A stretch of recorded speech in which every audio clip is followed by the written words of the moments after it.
بسم الله الرحمن الرحيم. அன்பார்ந்த நேயர்களே, இறைவனுடைய சாந்தியும் சமாதானமும் உங்களுக்கு மீது உண்டாகணும். இஸ்லாமிக் பீஸ் என்று வழங்கக்கூடிய இந்த நிகழ்ச்சியில இன்னைக்கு நம்ம ஒரு இன்ட்ரெஸ்டிங் பர்சனாலிட்டியை பார்க்க போறோம். யார் இந்த இன்ட்ரெஸ்டிங் பர்சனாலிட்டி அப்படின்னு நீங்க நினைக்கலாம். இவர் ஒரு பிரிட்டிஷ் ஜேர்னலிஸ்ட். எந்த பத்திரிகையோட ஜேர்னலிஸ்ட் அப்படின்னு சொன்னா the Sunday, the Independent of Sunday, the Mirror, the Observer, இங்க பத்திரிகைகள்லாம் ஒரு சீஃப் ரிப்போர்ட்டரா இருந்தவர். இவரை பத்தி நம்ம பார்க்க போறோம். இவருடைய பேர் என்ன அப்படின்னு சொன்னா யுவான் ரெட்லி. இந்த யுவான் ரெட்லி ஏன் இன்னைக்கு ரொம்ப இன்ட்ரெஸ்டிங் பர்சனா பேசப்படுறாரு அப்படின்னு சொன்னா, இவர் செஞ்ச ஒரு சாகசமான நிகழ்ச்சி. அப்படி என்னங்க சாகசமான ஒரு நிகழ்ச்சியை செஞ்சுட்டாரு? ஏதாவது ஒரு விண்வெளி பயணமோ கம்பியில நடந்தாரா அப்படின்னு சொன்னா இல்லங்க. உலகமே அச்சுறுத்தி, அதாவது உலகமே பயந்து போய்கிட்டு இருக்கக்கூடிய ஒரு நாடான ஆப்கான் ஏன் பயந்து போச்சு அப்படின்னு சொன்னா, உங்களுக்கு நல்லா தெரியும், 9/11 அமெரிக்காவுடைய இரட்டை கோபுரங்கள் தகர்க்கப்பட்டு தரைமட்டமாக்கப்பட்டது.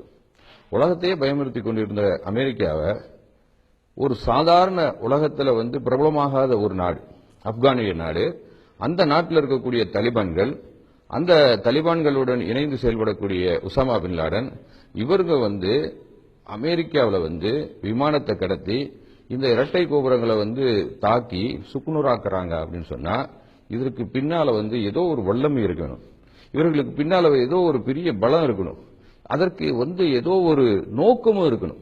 ஆக இந்த நோக்கம் என்ன, அவர்களுடைய பலம் என்ன, அவர்கள் யாரு, எதுக்காண்டி இப்படி உலகத்துக்கே சர்வாதிகார நாடாக இருக்கக்கூடிய அமெரிக்காவை ரொம்ப ஈஸியா அடிச்சுட்டு போறாங்க அப்படிங்கறத தானும் தெரிஞ்சுக்கணும், இந்த உலகத்துக்கும் தன்னுடைய பத்திரிகை வாயிலாக தெரியப்படுத்தணும் அப்படின்னு இந்த யுவான் ரெட்லி விரும்புறாரு.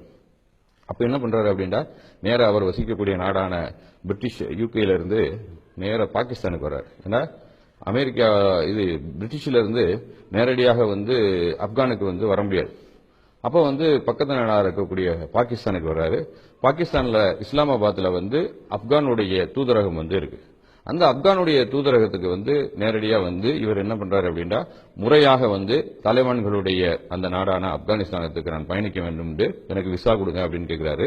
ஒரு தடக்க 2 தடக்க இல்ல, 3 முறை அப்ளை பண்றாரு.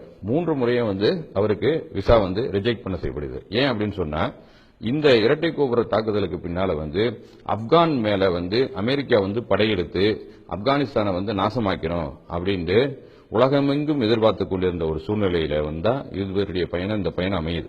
அப்ப அந்த சூழ்நிலையில ஆப்கானிஸ்தான்ல இருக்கக்கூடிய தலிபான்களுடைய அரசு என்ன நினைக்கிறது அப்படின்னு சொன்னா, எந்த நேரத்திலும் அமெரிக்கா நம்ம தாக்கலாம், அதனால யார் ஒற்று உளவு பார்ப்பதற்காக வருவார்கள் என்பதை தெரியாத ஒரு காரணத்தினால, அதுவும் குறிப்பாக ஒரு பிரிட்டிஷ் பெண்மணி, பிரிட்டிஷ் நாட்டை சேர்ந்த ஒரு சிட்டிசன்ஷிப்பை கொண்ட ஒரு பெண்மணி நம்முடைய நாட்டுக்கு வருகை தந்தால் அதன் பின்னாலே ஏதோ இருக்கும் அப்படிங்கறதுனால அவங்க இந்த 3 முறையுமே அவருடைய விசாவை ரிஜெக்ட் பண்ணிடுறாங்க.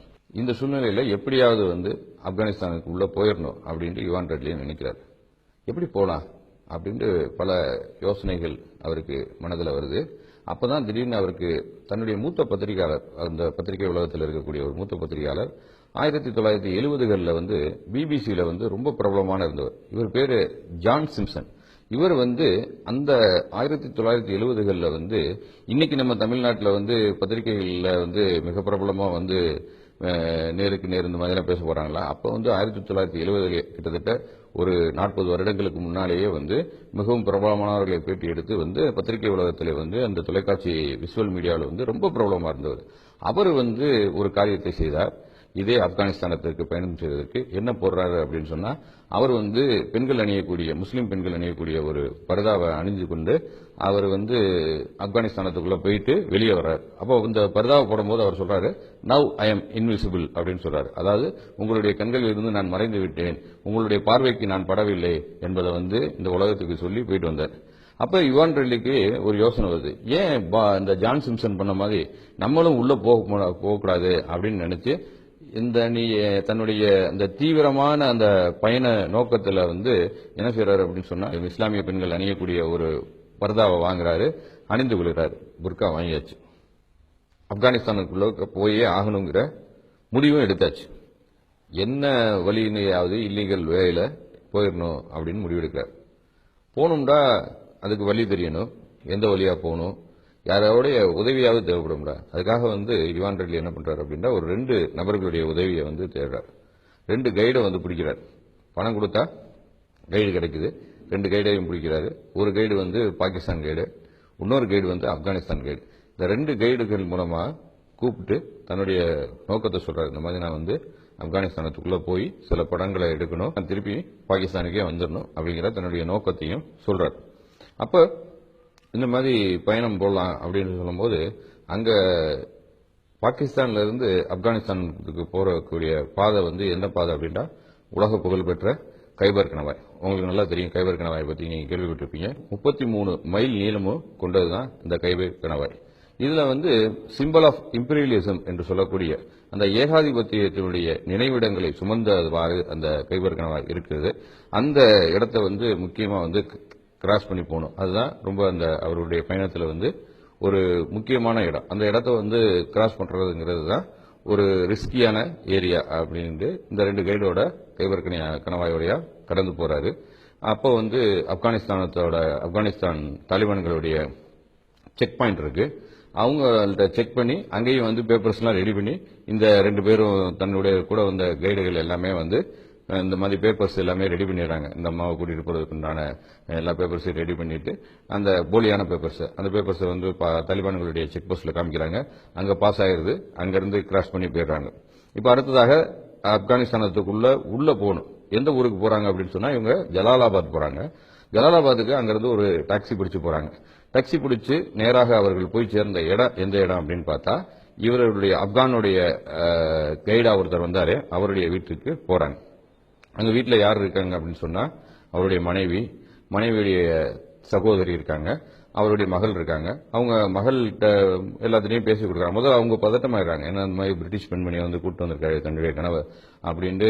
இது தலிபான்களுக்கு தெரிஞ்ச மிகப்பெரிய ஆபத்தாயிருமே, பெரிய பிரச்சனையாயிருமே, அதுவும் வந்து இல்லீகலா வந்திருக்காங்களே. அப்போ வந்து இவரை மட்டுமல்ல யாரெல்லாம் இதுக்கு உதவுனாங்களோ அவங்களெல்லாம் வந்து அவர்கள் மேலெல்லாம் பலி சுமத்தப்படுமே அப்படின்ட்டு வீட்டில் பயப்படுறாங்க. இருந்தாலும் சரி வீட்டுக்கு ஒரு விருந்தினர் வந்துவிட்டார்கள் என்று பேச ஆரம்பிச்சிடுறாங்க.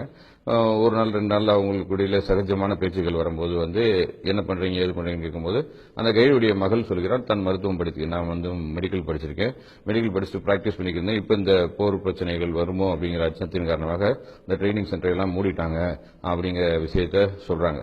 இப்ப இந்த சூழ்நிலையில வந்து இந்த அம்மா யுவான் ரெட்லி வந்து அவருடைய வீட்டில் தங்கிட்டு அக்கம் பக்கத்துல உள்ள மக்களை எல்லாம் போய் பார்த்து அவரிடத்துல வந்து பேசுறாங்க. இந்த மாதிரி வந்து தலிபான்களை பற்றி நீங்க என்ன நினைக்கிறீங்க, அதை பத்தி சொல்லுங்க அப்படின்ட்டு. ஏன் அப்படின்னு சொன்னா தலிபான்கள் வந்து ஒரு கொடூரமானவர்கள். அவர்கள் வந்து அவர்களுடைய கல்லால் எறிந்து கொள்வார்கள். அவர்களுடைய நடவடிக்கை எல்லாம் ரொம்ப கடுமையா இருக்கும். அதனால அங்க வாழக்கூடிய மக்கள் வந்து தலிபான்களுக்கு எதிரான கருத்துக்களை தான் சொல்லுவாங்க அப்படின்ட்டு எதிர்பார்த்து தான் தலிபான்களை பற்றிய எண்ணங்களை வந்து அந்த பொதுமக்கள்கிட்ட வந்து கேட்கறாங்க. ஆனா பொதுமக்கள் எல்லாரும் என்ன சொல்றாங்கன்னா நாங்க இங்க வந்து அமைதியா தான் இருக்கோம், நாங்க வந்து இந்த மாதிரி தீவிரவாத காரியங்கள்ல வந்து எங்களுடைய அரசோ நாங்களோ வந்து ஈடுபட மாட்டோம், இதுக்கும் எங்களுக்கும் எந்த ஒரு சம்பந்தமும் இல்லை அப்படின்ட்டு பெரும்பாலான இவர் சந்திச்ச மக்கள் எல்லாருமே வந்து சொல்றாங்க. இந்த பேச்சுக்களை எல்லாம் பதிவு செய்து கொண்ட யுவான் ரெட்லி அங்க வந்து மக்களோட நிறைய நின்று அங்க உள்ள காட்சிகளை எல்லாம் வந்து போட்டோ எடுத்துக்கிறார். போட்டோ எடுத்துட்டு இப்ப நாட்கள் நெருங்கி வருகிறது. ஏன்னு சொன்னா இவர் வந்து அங்க பாகிஸ்தான்ல வந்து சொல்லிட்டு வந்திருக்காரு, இந்த மாதிரி நான் வந்து ஒரு இல்லீகல் வேலை வந்து நான் வந்து ஆப்கானிஸ்தானுக்கு போறேன், நான் இத்தனை நாளைக்குள்ள திரும்பல அப்படின்னு சொன்னா, ஏன்னா அங்க கம்யூனிகேஷன்லாம் ரொம்ப செல்போன் எதுவுமே இல்லாத காரணத்தினால இத்தனை நாளுக்குள்ள நான் திரும்பலன்னா ஏதாவது எனக்கு ஆபத்து ஏற்பட்டு இருக்கிறது என்று அவங்க நினைச்சிருவாங்க அப்படிங்கிற காரணத்தினால இந்த குறிப்பிட்ட காலத்துக்குள்ள இவர் போகணும் அப்படிங்கிற அந்த டைம் வந்துருச்சு. அப்ப கிளம்பி போலாம் அப்படின்ட்டு இவங்க நினைக்கிறாங்க. அப்போ வந்து எந்த வழியா போகணும் மீண்டும் போகணும் அப்படின்னு சொன்னா அந்த டோல்கம் கேட் அந்த வழியா தான் வந்து அவர்களால் போக முடியும். ஆனா எதிர்பார்க்காத விதமா இவங்க போற அந்த நேரத்தில் பாத்தீங்க அப்படின்னு சொன்னா அந்த டோல்கம் கேட்டு அன்னைக்கு அடப்பட்டிருக்கு, அடுத்த நாள் அடப்பட்டிருக்கு. அடுத்து எப்போ திறப்பாங்க அப்படிங்கிற ஒரு விஷயமும் தெளிவா தெரியாத ஒரு சூழ்நிலை. ஏன்னா அங்க ஒரு போர் பதட்டம் உருவாயிருச்சு, எல்லா பக்கமும் செக் பாயிண்ட் வச்சுட்டாங்க. அந்த டோல்கம் கேட் மூடிட்டாங்கன்னா இங்கிருந்து யாரும் வெளியே போக முடியாது, வெளியிருந்து யாரும் உள்ள போக முடியாது. சோ இந்த சூழ்நிலையில எப்படியாவது வெளியே போய் ஆகணும். ஏன் அப்படின்னு சொன்னா இவர்கள் குறிப்பிட்ட காலத்துல வெளியே போலாண்டா ஏதோ ஒரு ஆபத்து அவர்களை சூழ்ந்திருக்கிறது, அங்க உள்ளவங்க வந்து ஏதாவது ரியாக்ட் பண்ணிடக்கூடாது அப்படிங்கறதுனால. ஏன்னா இங்க எதுவும் பிரச்சனை இல்லை, இவர் வந்த வரைக்கும் எங்கேயுமே மாட்டாம இவர் போய் சுத்திட்டு வர்றாரு. இப்ப இந்த சூழ்நிலையில வந்து என்ன பண்றது அப்படின்ட்டு தன்னுடைய கைடுகள்கிட்ட கேட்கும்போது அந்த கைடுகள் வந்து இன்னொரு ஆலோசனை வந்து சொல்றாங்க. என்ன ஆலோசனை சொல்றாங்க அப்படின்னு சொன்னா, நம்ம வந்து ஆப்கானிஸ்தானத்துல இருந்து இந்த போதைப் பொருட்கள் இதெல்லாம் வந்து கடத்தக்கூடியதற்கு ஒரு தனியாக ஒரு பாதை வந்து அந்த மன்னர் கடத்தல்காரர்கள் எல்லாம் வந்து பயன்படுத்தக்கூடிய பாதை ஒன்று இருக்கு. அந்த பாதை வழியா நம்ம வந்து போயிடலாம் அப்படின்னோடனே, சரி இவ்வளவு ரிஸ்க் எடுத்தாச்சு, இதையும் எடுத்து தான் பார்ப்போமே அப்படின்னு யுவாரட்லி வந்து என்ன செய்யறாங்க அப்படின்னா, வாங்க அந்த இதுல போயிடுவோம் அப்படின்ட்டு போனாங்க. போனோம்னா சும்மா போக முடியாது, ஏதாவது ஒரு வாகனம் வேணுமே. அப்போ வந்து அந்த வழியாக போவது வந்து ஒரு கழுதை வழியாகத்தான் போக முடியும். கழுதை இருந்துச்சுன்னா தான் ஏறி போக முடியும். இதற்காக வந்து என்ன செய்யறாங்க அப்படின்னா, கழுதை வந்து வாங்குறாங்க. கழுதையை வாங்கி அந்த கைடு கேட்கறாங்க, உனக்கு கழுதை ஓட்ட தெரியுமா அப்படின்ட்டு. நான் கழுதை என்ன குதிரை என்ன எல்லாத்தையுமே ஓட்டுவேன், கழுதையெல்லாம் ரொம்ப சாதாரணம் அப்படின்ட்டு ஏறி இவங்க போறாங்க. தன்னுடைய வழக்கமான அந்த உள்ளே வரங்களையும் போது எந்த ஆடையை போட்டிருந்தாலும் அந்த புர்காவை போட்டுட்டு கேமராவை எல்லாம் உள்ள மறைச்சு வச்சுட்டு பயணிக்கிறாங்க. பயணிக்கும் போது என்ன ஆகுது அப்படின்னா, திடீர்னு வந்து ஒரு அசாதாரண ஒரு தட்பவெப்பநிலை, காத்து பயங்கரமா அடிக்குது. கழுதை போய்கிட்டே இருக்கும்போது அந்த கழுதைக்கு அந்த காற்று இது ஒத்து வரல. கழுதை வந்து மிரளும் போது காலை தூக்கும் போது இந்த அம்மா வந்து யுவான் ரெட்லி வந்து கீழே தள்ளி விட்டுது. கீழே தள்ளி விட்டோம்னா இந்த அம்மா புர்காவோட கீழே விழுந்துறாங்க. புர்காவுக்கு இருந்து உள்ளே இருந்தக்கூடிய அந்த கேமரா வந்து வெளியே வந்து விழுந்துருது. இதை வந்து ஆப்கானிஸ்தானத்துடைய தாலிபானுடைய வீரர்களுடைய பார்வையில் பட்டுருது. உடனே அவர் மற்றவர்களுக்கு தெரிவிக்க அங்க வந்து இவர் ஒரு மாட்டிக்கொள்ளக்கூடிய சூழ்நிலை உருவாயிருச்சு. இப்ப தாலிபான்கள்கிட்ட மாட்டிட்டாங்க. என்ன செய்யறது? தாலிபான்கள்கிட்ட இருந்து தப்பிக்க முடியுமா, அல்லது தாலிபான்கள் வந்து நம்மளுக்கு மரண தண்டனை கொடுப்பாங்களா அப்படின்ற ஒரு பெரிய பதட்டம் வந்து யுவான் ரெட்லிக்கு வந்துருச்சு. அப்ப அந்த நேரத்தில் ஒரு வாகனம் கொண்டு வரப்படுது. அந்த வாகனத்தில் இவங்க ஏற்றப்பட்டு ஒரு இடத்துக்கு போறாங்க. அப்ப இவங்க நினைச்சுக்கிட்டாங்க, கண்டிப்பா வந்து நம்மளை வந்து ஏதோ ஒரு இடத்துல போய் கொல்ல போறாங்க. ஆனா எப்படி கொல்ல போறாங்கன்னு தெரியல. தூக்கு போட போறாங்களா, அல்ல துப்பாக்கியை வச்சு ஷூட் பண்ணி நம்மளை கொலை பண்ண போறாங்களா, அல்லது எப்படி கொலை பண்ண போறாங்கன்னு தெரியல அப்படின்ட்டு பலவித யோசனைகள்ல மரண பயத்தோட வந்து இவங்க அந்த வாகனத்தில் வந்து பயணிச்சுக்கிருக்காங்க. பயணிச்சிருக்க ஒரு இடத்துல நிப்பாட்டுறாங்க. நிப்பாட்டி பார்த்தா அது நிப்பாட்டின இடம் வந்து ஒரு பெரிய மைதானம், ஒரு பொட்டல் மாதிரி ஏரியா. அந்த ஏரியாவில் சுற்றி அந்த தாலிபான் வீரர்கள் நிற்கிறாங்க. நிட்டோடனே இந்த பொண்ணை இறங்க சொல்றாங்க. இவங்க இறங்குங்க அப்படிங்கிறாங்க. உடனே இவங்க யுவான் ரெட்லி இறங்குறாங்க. இறங்கி பார்த்த உடனே அவங்களுக்கு ஒரு விஷயம் முடிவாயிருது. சரி, இதுதான் வந்து இந்த பத்திரிகைகள்லாம் நம்ம பார்க்குறோமே, கல்லால் எறிந்து கொள்ளக்கூடிய இடம், அதுதான் இடத்துக்கு தான் கூப்பிட்டு வந்திருக்காங்க போல. அந்த சுற்றி நிற்கிற ஆளுகள்லாம் நம்மளை வந்து இன்னைக்கு கல்லால் எரிஞ்சு கொல்ல போறாங்க போல, இந்த ஸ்டோனிங் ஏரியா போல அப்படின்ட்டு இவங்க நினைக்கிறாங்க. ஆனா அவங்களுடைய நினைப்புக்கு மாற்றமா என்ன நடக்குது அப்படின்னா, அங்க ஒரு பெண் அழைத்து வரப்படுகிறாள். தாலிபானுடைய பெண் அழைத்து வரப்படுகிறாள். அந்த பெண் வந்து நேரம் வந்து இவங்களை வந்து செக் பண்றாங்க. செக் பண்ணும்போது வந்து எதுக்காக செக் பண்றாங்கன்னா, எதுவும் ஆயுதங்கள் வெப்பன்ஸ் வச்சிருக்காங்களா அப்படிங்கறத செக் பண்ணும்போது இவங்களுக்கு வந்து கோபம் வருது. இந்த மாதிரி நம்ம உலகத்திலேயே வந்து மிகப்பெரிய தீவிரவாதத்தை வந்து இந்த தாலிபான்கள் தான் பண்ணிக்கிருக்காங்க. இவன் வந்து நம்மளை வேற பிடிச்சிட்டாங்க, நான் ஒரு பத்திரிகையாளர், அந்த பத்திரிகையாளரை வந்து பிடிச்சிட்டாங்கிற கோபமும் இவங்கள்ட்ட வந்து ஒரு ஆற்றாமையும் வந்து வெளியிடு தெரியுது. அந்த நேரத்தில் வந்து அந்த தாலிபான்கள் ஆண் வீரர்கள் சுற்றி இருக்கக்கூடிய நேரத்தில் என்ன செய்யறாங்க, தன்னுடைய ஆடையை வந்து தூக்கி காமிச்சு பார்த்துக்கோ எதுவும் இல்லை அப்படின்ட்டு அந்த விரக்தியிலையும் கோபத்திலையும் அவங்க மேல உள்ள ஒரு வெறித்தனத்திலையும் வந்து அதை வந்து சொல்லும் பொழுது அந்த தாலிபான் ஆண் வீரர்கள் எல்லாம் வந்து இந்த நிலையில ஒரு பெண்ணை பார்க்கறதுங்கிறது அங்க வந்து நடக்கக்கூடிய காரியம் இல்லை. ஏன் அப்படின்னு சொன்னா, தன்னுடைய குடும்பத்து உறுப்பினரை தவிர வேற யாருடைய பெண்ணுடைய முகத்தையும் வந்து நேரடியாக பார்க்க மாட்டாங்க. அப்படி ஒரு பழக்கம் கொண்ட ஒரு கட்டுப்பாடு கொண்ட ஒரு நாடாக அந்த நாடு இருக்குது. அப்ப இந்த மாதிரி ஒரு பெண் வந்து அரைநூறு ராணுவத்தில் இருக்கும்போது என்ன இப்படி காமிக்கிறாங்க அப்படின்ட்டு பாதி வீரர்கள் முகத்தை திருப்பிக்கிறாங்க, பாதி வீரர்கள் மறைஞ்சு விலகி ஓட பார்க்கறாங்க.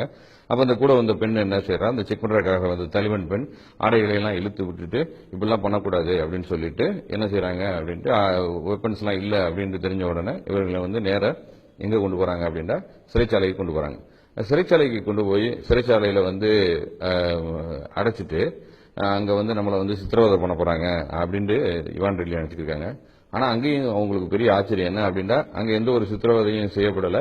மாறாக வந்து என்ன செய்யறாங்க அப்படின்னா, அந்த தாலிபான்கள் வந்து சிறைச்சாலையில் அவங்களை வந்து பூட்டின சாவியை வந்து திருப்பி அவங்கள்ட்ட வந்து உள்ள கொடுத்து, நீங்க வந்து இதை பத்திரமா வச்சுக்கோங்க. ஏன் அப்படின்னா, எங்களுடைய வீரர்கள்னால உங்களுக்கு எந்த ஒரு தொந்தரவும் ஏற்படாது அப்படிங்கிற விஷயத்த வந்து அங்க வந்து சொல்றாங்க. இப்ப சிறைச்சாலையில் இருக்கக்கூடிய யுவான் ரெட்லிக்கு வந்து அடுத்து என்ன நடக்க போகுது அப்படிங்கிற பதற்றத்தோட தன்னுடைய நாட்களை வந்து நகர்த்தி இருக்காரு.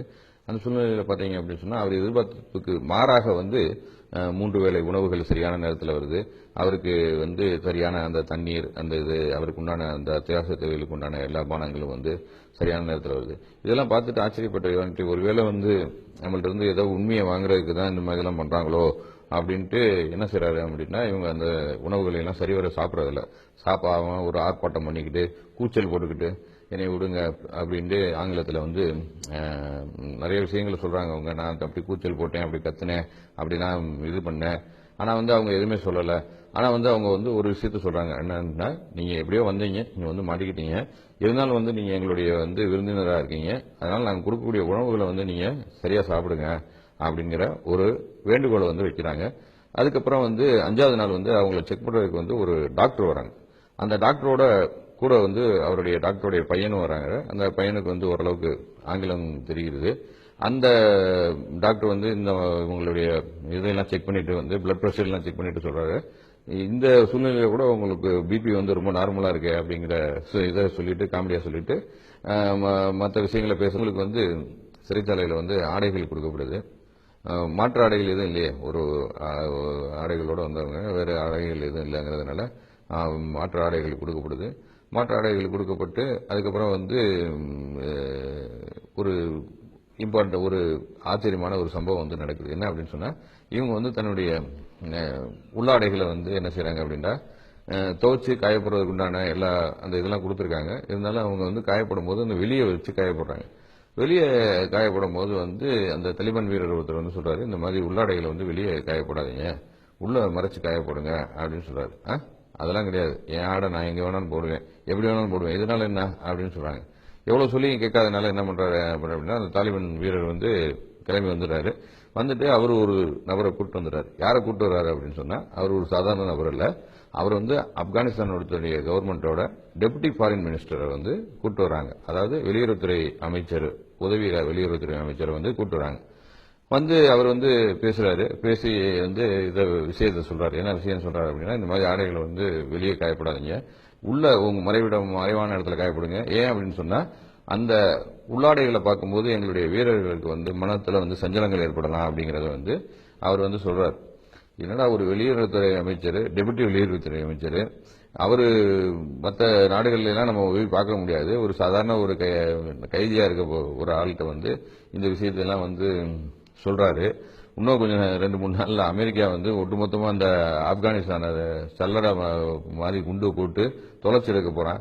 இவங்க என்னடான்னு பார்த்தா ஆடைகளை பத்தி பேசிக்கிருக்காங்க, ஆடைகளை வெளியே காயப்படாங்க, உள்ள காயப்படுங்கன்னு பேசிக்கிருக்காங்க, உலகம் தெரியாத ஆளுகளா இருக்காங்க அப்படின்ட்டு இந்தமா மனசுல நினைச்சுக்கிட்டு என்ன செய்யுது அப்படின்னா சிரிச்சுக்கிட்டே ஆச்சரியமா இருக்கானா, இந்த ஒரு துணை வெளியுறவுத்துறை அமைச்சர் வந்து இந்த மாதிரி பேசுறாரு அப்படின்னு நினைச்சிட்டு ஆச்சரியப்பட்டு போயிருது. இந்த நேரத்தில் வந்து இந்த அம்மாவுக்கு வந்து தாலிபான்கள் வந்து சிறைச்சாலையில இருந்து விடுதலை கொடுத்துடலாம் அப்படின்ட்டு ஒரு முடிவுக்கு வராங்க. ஏன் அப்படின்னு சொன்னா, அவங்களுக்கு வந்து பெண்களுக்கு வந்து இந்த மாதிரி தண்டனைகளை வந்து கொடுக்க கூடாது அப்படிங்கிற ஒரு எண்ணங்கள் வந்து ஆரம்பத்திலே இருக்கக்கூடிய காரணத்தினால வந்து இவங்களுக்கு வந்து விடுதலை கொடுத்துடலாம் அப்படின்ட்டு இவங்களை வந்து நேரம் வந்து என்ன பண்றாங்க அப்படின்னா, பாகிஸ்தான்ல இருந்து தானே வந்தாங்க அவங்க, அதனால பாகிஸ்தான் அரசாங்கம், பக்கத்து நாடு வந்து பாகிஸ்தான் நாடு தான், அந்த பாகிஸ்தான் நாட்டுடைய ராணுவத்திட்ட வந்து இவங்களை வந்து ஒப்படைச்சிடறாங்க. இப்ப வந்து அவங்க வந்து என்ன செய்யறாங்க அப்படின்னா, அந்த பாகிஸ்தானுடைய ராணுவத்திட்ட வந்து ஹேண்ட் ஓவர் பண்றாங்க. அங்க இருந்து அவங்க வந்து நேரம் வந்து பிரிட்டிஷ்க்கு தன்னுடைய சொந்த நாட்டுக்கு வந்துடுறாங்க. சொந்த நாட்டுக்கு வந்தவங்க இந்த தலிபான்கள் வந்து தன்னை விடுதலை செய்யும் போது வந்து அவங்க வந்து தன்னுடைய விரல் நுனி கூட, எந்த வீரருடைய விரல் நுனி கூட தன் மேல படல அப்படிங்கறத பின்னால சொல்றாங்க.